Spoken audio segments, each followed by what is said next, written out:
Assalamualaikum warahmatullahi wabarakatuh. Saya Sugiyati Tabrang, calon peserta guru penggerak angkatan kelima dari Kabupaten Bulukumba, Provinsi Sulawesi Selatan. Berikut ini saya akan memaparkan wawancara dengan salah seorang kepala sekolah di Kabupaten Bulukumba terkait dengan tugas demonstrasi kontekstual modul 3.1. Selamat menyaksikan. Assalamualaikum. Waalaikumsalam. Pak bisa minta waktunya sebentar. Saya akan melakukan wawancara terkait bagaimana penanganan kasus di sekolah, Pak. Terima kasih, Pak.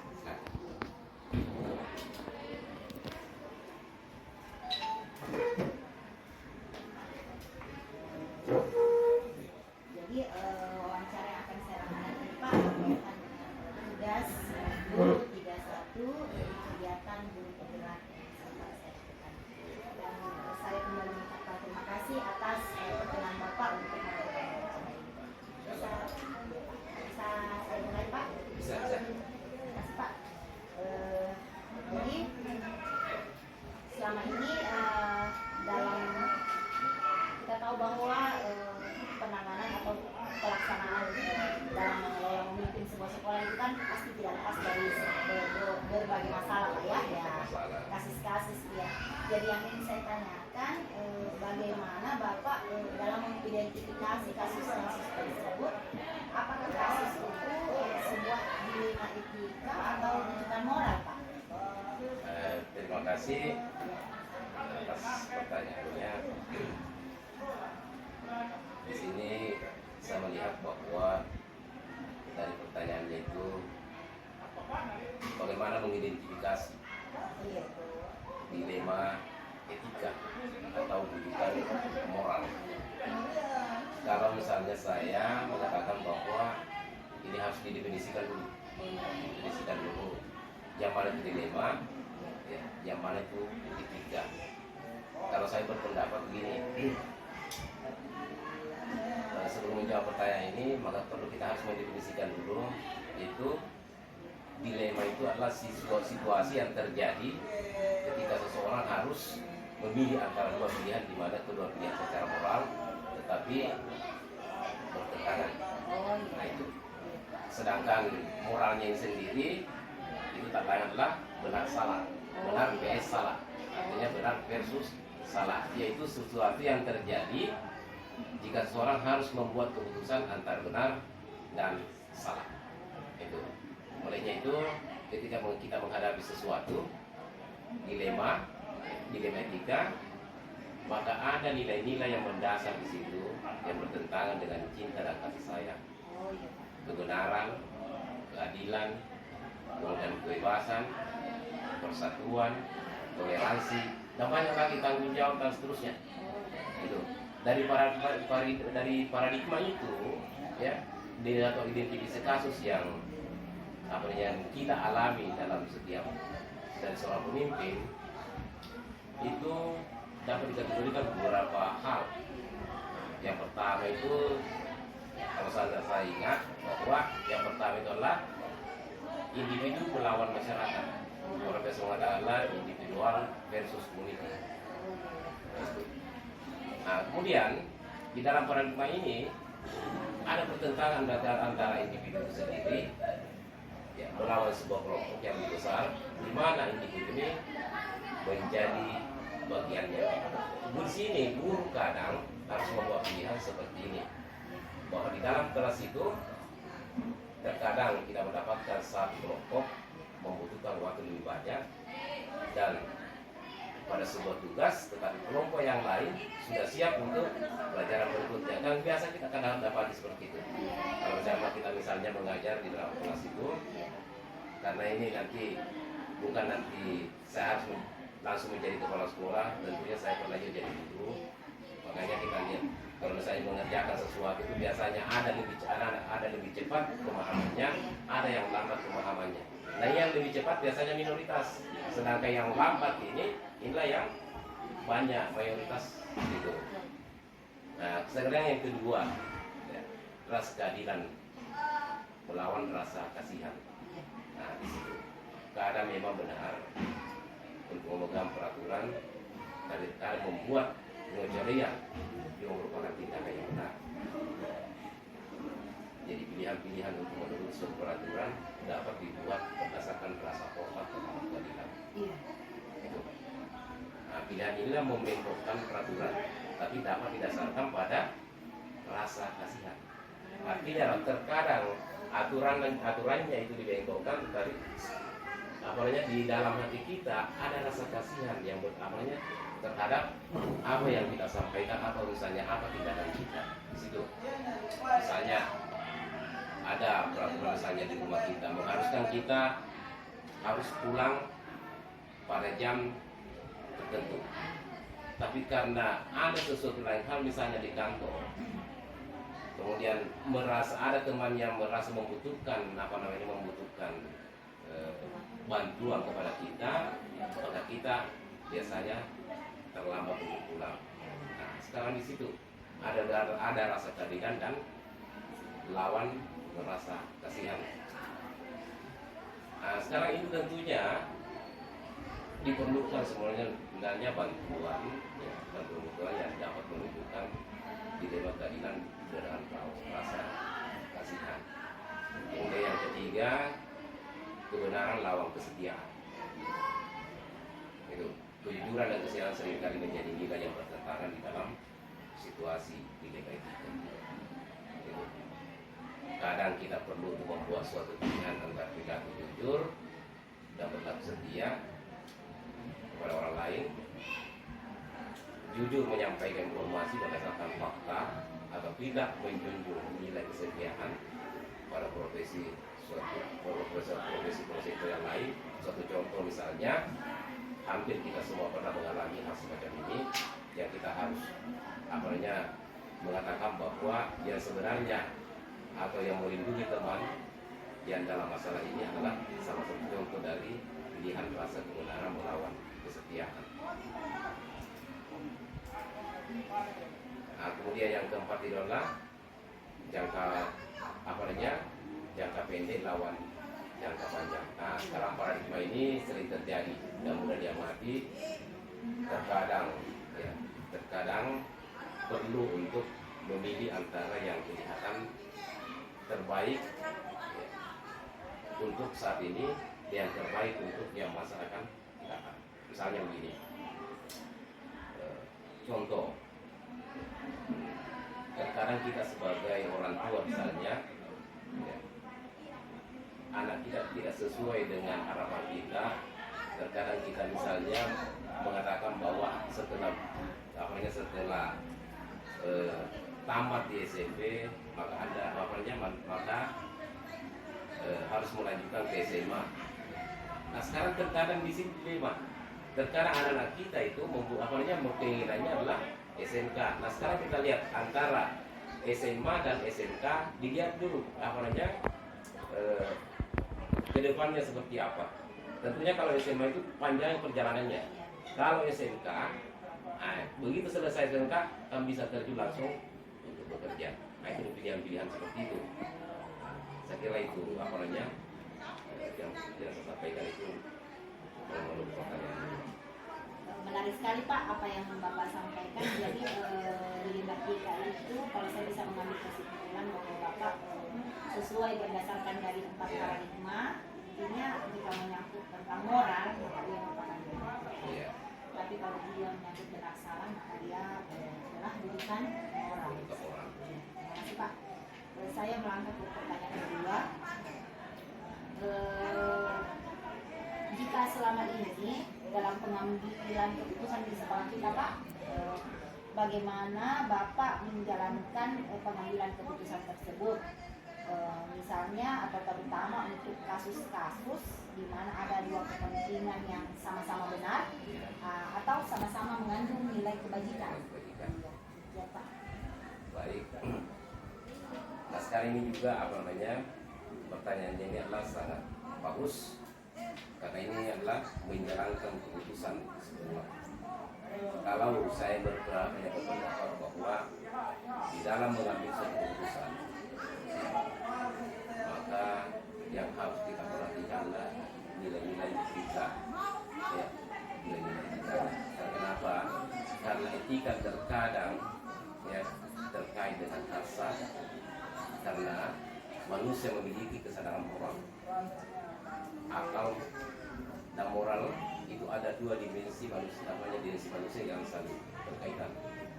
Sehingga ketika etika terkait dengan hasad, ya karena manusia memiliki kesadaran moral.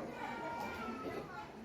Dan nilai-nilai prinsip inilah yang mendasari pemikiran seseorang bahwa di dalam pengambilan suatu keputusan yang mengandung unsur dilema etika, kalau saya boleh mengatakan bahwa yang pertama itu adalah melakukan demi kebaikan orang banyak.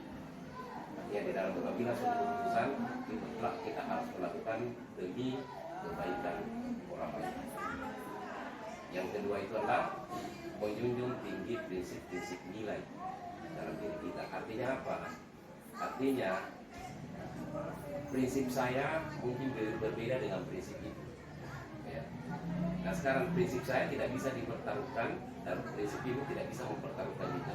Artinya kita mempunyai nilai tersendiri yang tidak bisa, mungkin orang lain bisa saja mencontoh tapi tidak bisa untuk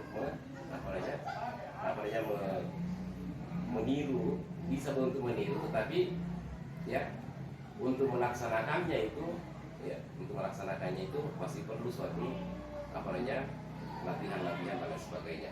Itu. Kemudian yang ketiga adalah melakukan apa yang Anda harapkan orang lain dan akan lakukan kepada diri kita. Artinya apa? Artinya begini, apa yang kita lakukan, untuk orang lain, itu sebentar yang kita harapkan adalah apa kira-kira dampaknya terhadap kita. Nah itu dampaknya terhadap kita. Artinya apa?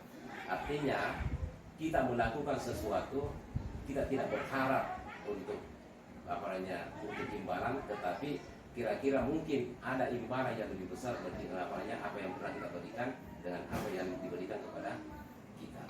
Itu. Saya kira itu. Sangat luar biasa sekali Pak, bagaimana Bapak dalam pengambilan keputusan. Jadi saya bisa mengambil kesimpulan bahwa yang pertama Bapak itu tentunya pasti akan berpikir atau mempertimbangkan bahwa hal ini dilakukan demi kepentingan orang banyak. Yang kedua bahwa menjunjung tinggi prinsip-prinsip yang lahir dari dalam diri. Kemudian yang ketiga berharap bahwa orang lain akan melakukan apa yang orang lain Bapak akan lakukan, tapi bukan berarti bahwa Bapak berharap akan dapat imbalan, tapi bahwa itu istilahnya lillahi ta'ala ya. Oke, terima kasih Pak. Selanjutnya untuk pertanyaan yang ketiga, jadi dalam melakukan pengambilan keputusan tersebut, langkah-langkah apa yang Bapak lakukan selama ini? Nah sekarang langkah-langkah apa yang saya ambil selama ini, selama menjadi guru, atau karena ini nanti kepala sekolah kan baru. Nah sekarang yang bisa dilakukan selama ini, baik itu sebagai guru maupun sebagai kepala sekolah, adalah jika penanganan siswa yang bermasalah itu diselesaikan di dalam kelas, kalau benar saja menurut saya diselesaikan di dalam kelas oleh seorang guru yang mengajar pada waktu itu, kemudian atau wali kelas jika ya diperlukan, ya jika perlu, ya jika kalau misalnya siswa itu diperlukan suatu bimbingan dan konseling, maka dipenanganannya oleh guru BK. Dan selanjutnya wakasek kesiswaan hingga sampai pada kepala sekolah, ya itu sebagai ujung tombak pengambilan keputusan terakhir. Tetapi dilihat dari tingkat kasus pelanggaran apakah ringan, sedang, atau berat. Itu saya kira itu. Luar biasa Pak, menarik sekali tahapan-tahapan Bapak dalam melakukan pengambilan keputusan. Saya bisa mengatakan siswa jika kasus tersebut terjadi sudah oleh guru ya yang ada pada saat itu, kemudian jadi berjenjang Pak ya kasus tersebut. Jadi pada akhirnya nanti kalau tingkat sesuai tingkat tempatnya nanti tidak sampai akhir di pada kepala sekolah. kasih Pak. Kemudian saya ke pertanyaan kedua. Hal-hal apa saja yang selama ini Bapak anggap efektif dalam pengambilan keputusan pada kasus-kasus yang menyangkut tentang nilai kita tersebut? Iya. Nah, sekarang yang paling efektif itu dalam mengambil keputusan yang selama ini, karena ini mengenai masalah dilema itu, dilema etika. Ya seperti itu saya katakan tadi, bahwa mengedepankan nilai-nilai dalam mengambil suatu keputusan. Nilai-nilai dalam suatu keputusan itu melakukan demi kebaikan orang banyak. Itu menjunjung tinggi prinsip nilai dalam diri kita, kemudian melakukan apa yang diharapkan orang lain dan melakukan kepada diri kita. Dan perlu diingat bahwa etika tentunya bersifat relatif, artinya bergantung pada kondisi dan situasi, dan tidak ada aturan yang baku di situ. Artinya spontan terjadi hal semacam itu. Seorang kepala sekolah harus nalurinya tinggi, bahwa kalau misalnya di dalam pengambilan keputusan itu harus melalui aturan-aturan, itu spontan sebenarnya untuk melakukan mengambil suatu keputusan yang bijak utamanya. Saya kira itu. Terima kasih Pak. Jadi kalau saya bisa menyimpulkan bahwa kasus dilema etika itu tidak ada yang tidak ada status, dia tergantung dengan situasi dan kondisi relatif. Tapi pada intinya bahwa Bapak selalu mengedepankan kepada 3 poin tadi. Jadi yaitu demi kepentingan orang banyak, kemudian mengedepankan nilai-nilai rukun dan di dalam diri prinsip, kemudian yang ketiga tentunya berharap orang lain akan berarti memandang diri kita sebagai orang lain, ya seperti itu. Bahwa kalau kita di posisi itu maka seperti ini mungkin yang sebaiknya. Terima kasih Pak. Saya ke pertanyaan kelima. Jadi hal-hal apa saja yang selama ini merupakan tantangan dalam pengambilan keputusan pada kasus-kasus dilema kita Pak? Nah sekarang saya jawab itu hal-hal apa saja yang merupakan tantangannya dalam pengambilan suatu keputusan dalam dilema etika. Tentunya ada prinsip-prinsip yang lain, namun ketiga prinsip ini yang paling sering dikenali dan digunakan. Ketiga prinsip ini itu sering membantu dan menghadapi suatu pilihan yang penuh dengan tantangan yang harus dihadapi di dunia pada saat ini. Yang pertama, berpikir berbasis hasil akhir. Terkadang orang itu hasil akhirnya diambil sebagai patokan untuk dijadikan sebagai acuan untuk mengambil suatu keputusan. Kemudian yang kedua itu berpikir berbasis aturan. Kemudian berikutnya adalah berpikir berbasis rasa kebutuhan. Nah sekarang ketiga hal ini pilihan-pilihan yang merupakan tantangan dalam pengambilan keputusan, ya tentunya ya, ada langkah-langkah yang perlu harus diambil di situ. Apa langkah-langkah yang pertama kita harus ambil adalah mengenali bahwa ada nilai-nilai yang paling bertentangan dalam situasi ini. Artinya apa? Ada 2 alasannya sebenarnya. Alasan yang pertama adalah langkah yang harus kita untuk mengidentifikasi masalah yang perlu diperhatikan itu alih-alih langsung mengambil suatu keputusan tanpa menilainya dengan seksama. Alasan kedua adalah karena langkah ini akan membuat kita mencari masalah yang betul-betul berhubungan dengan aspek moral dan bukan aspek atau berhubungan dengan sopan santun dan norma sosial. Itu. Poin yang kedua, menentukan siapa yang terlibat dalam situasi ini. Artinya, bila kita telah mengenali bahwa ada masalah moral dalam situasi tertentu, karena dalam hubungannya dengan permasalahan moral, kita semua seharusnya merasa terpanggil. Ya, tidak bisa kita diam. Ya, artinya kalau misalnya ada masalah-masalah moral, maka kita semua harus terpanggil untuk bagaimana cara untuk menangani hal semacam itu. Kemudian yang ketiga adalah mengumpulkan fakta yang relevan dengan situasi. Nah, fakta-fakta yang bisa kita ambil dalam suatu pengambilan keputusan yang baik membutuhkan data yang lengkap. Artinya, seperti misalnya apa yang terjadi ya, pada situasi kapan terjadi, kemudian siapa berkata dan apa yang dikatakan. Nah, itu kan data-data semua yang perlu kita kumpulkan untuk pengambilan suatu keputusan. Inilah yang mendorong ya, yang penarik keputusan ya, di mana data yang mendata itu akan kita menggambarkan alasan seorang melakukan sesuatu. Nah, itu. Kemudian berikutnya adalah pengujian benar atau salah. Nah, sekarang pengujian benar itu ada banyak rentetan ya, mulai dari uji legal itu uji kebenaran ya, kemudian uji regulasi, artinya uji aturan yang mendasari, dan masih banyak uji lain yang mampu untuk bisa kita terapkan di dalam pengambilan suatu keputusan. Kira itu. Luar biasa Pak, begitu banyak tantangannya ternyata dalam pengambilan sebuah keputusan. Itu banyak sekali tantangannya. Oke, saya langsung melangkah saja Pak ke pertanyaan yang keenam. Apakah Bapak dalam melakukan pengambilan keputusan tersebut yang khususnya berkaitan dengan kasus dilema etika, apakah Bapak mempunyai sebuah tata kala atau jadwal tertentu?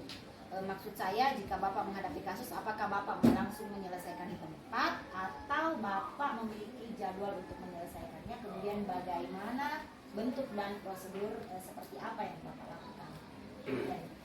Nah, sekarang terkait dengan pertanyaan ini, apakah mempunyai jadwal tertentu untuk menyelesaikan suatu masalah? Langsung saya jawab ya, bahwa langsung diselesaikan di tempat. Karena kenapa? Karena saya berprinsip bahwa kalau misalnya tidak diselesaikan di tempat itu, maka ada banyak masalah yang mungkin berlarut-larut yang akan merepotkan pemecahan masalah itu, sehingga dengan melakukan prinsip pendekatan kekeluargaan dan tidak merugikan siswa utamanya itu. Saya kira itu. Betul sekali Pak ya. Jadi kalau sesuai yang Bapak sampaikan bahwa dalam menangani kasus utamanya yang berkaitan dengan dilema etika, Bapak langsung menyelesaikan di tempat, karena kalau dibiarkan maka akan lebih berlarut-larut lagi. Sekali Pak. Jadi Pak, saya untuk pertanyaan ketujuh, apakah ada seseorang atau ada faktor-faktor yang mendukung atau membantu mempermudah Bapak dalam pengambilan keputusan dalam kasus-kasus dilema etika? Oke. Apakah ada seseorang yang membantu atau faktor-faktor yang lain yang selama ini mempermudah dalam pengambilan suatu keputusan? Ya, saya jawab bahwa iya, pasti ada. Ya, pasti ada. Siapa itu? Ya, tenaga pendidik, guru dan tenaga pendidikan. Ya. Kemudian khususnya yang selama ini guru yang menjadi CGP seperti seperti ibunya CGP ini, mudah-mudahan ya. Mudah-mudahan bisa ilmunya bisa dilimpaskan kepada teman-teman yang belum mengikuti program CGP. Ya, saya berharap banyak bahwa di atas bimbingan ibu terhadap teman-teman yang belum mengikutinya itu silahkan mungkin dapat dilimpaskan. Ya. Karena kenapa? Karena kedepannya bahwa semakin besar tantangan dalam dunia pendidikan, maka di sini kita dituntut untuk berkreasi di dalam memajukan suatu pendidikan sekolah. Itu namanya. Baik, terima kasih Pak. Jadi atas pertanyaan saya tadi bahwa dalam pengambilan keputusan, walaupun Bapak seorang pimpinan, Bapak sangat bijaksana sekali karena tetap memperhatikan dan melibatkan seluruh stakeholder yang ada di sekolah Bapak, dan memang itu adalah sebuah nilai kolaborasi dalam untuk memajukan sebuah sekolah atau organisasi. Dan terkait dengan harapan Bapak, mudah-mudahan saya bisa insya Allah bisa selalu cepat selesai. Terima kasih Pak atas harapan dan dukungannya selama ini. Oke, saya ke pertanyaan terakhir Pak. Iya. Jadi dari semua hal yang telah Bapak sampaikan tadi dari awal, kalau saya boleh tahu apa pembelajaran yang Bapak bisa ambil dan dalam pengalaman Bapak dalam mengambil sebuah keputusan. Nah, sekarang dari semua yang disampaikan, ya, dari semua yang saya sampaikan mulai dari awal tadi, ya, pembelajaran apa yang bisa saya ambil, ya, untuk dipetik di dalam suatu pengambilan dari dalam suatu keputusan. Saya bisa cuma menyatakan bahwa ada tiga. Ya, yang pertama itu melakukan demi kebaikan orang banyak. Itu. Ini sebagai kesimpulan, kesimpulan saja. Ya. Kemudian menjunjung tinggi prinsip nilai-nilai di dalam diri kita. Kemudian melakukan, ya, apa yang Anda harapkan orang lain, ya, dan akan menolong kepada diri Anda. Dari beberapa langkah dalam pengambilan keputusan yang telah jelaskan sebelumnya, itu saya kira itu saja Bapak jalan kali, ya, sebagai kesimpulan dari awalnya, dari pertanyaan yang pertama tadi sampai yang terakhir. Yang paling menyentuh di sini adalah kita melakukan demi kebaikan banyak orang, menjunjung tinggi prinsip dan nilai, kemudian melakukan apa yang harus kita lakukan dan tidak berharap untuk, ya, apa yang kita lakukan kepada orang lain.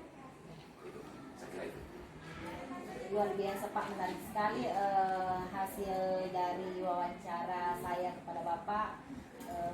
Dan saya pun kalau boleh diizinkan saya mengulang apa hal menarik yang Bapak bisa ambil dari perbincangan dan pengalaman Bapak terkait penyelesaian kasus di Narkotika, bahwa intinya itu kita harus selalu mengingat bahwa ini dilakukan demi kebaikan orang banyak.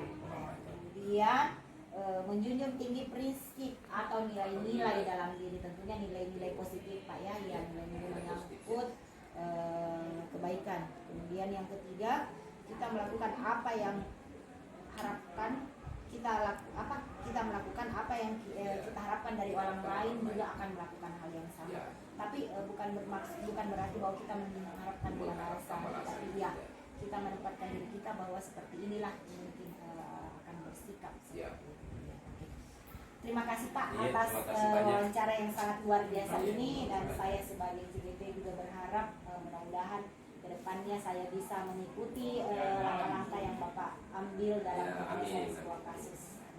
Terima kasih banyak Pak. Terima kasih. Assalamualaikum warahmatullahi wabarakatuh. Waalaikumsalam warahmatullahi wabarakatuh. Mari Pak.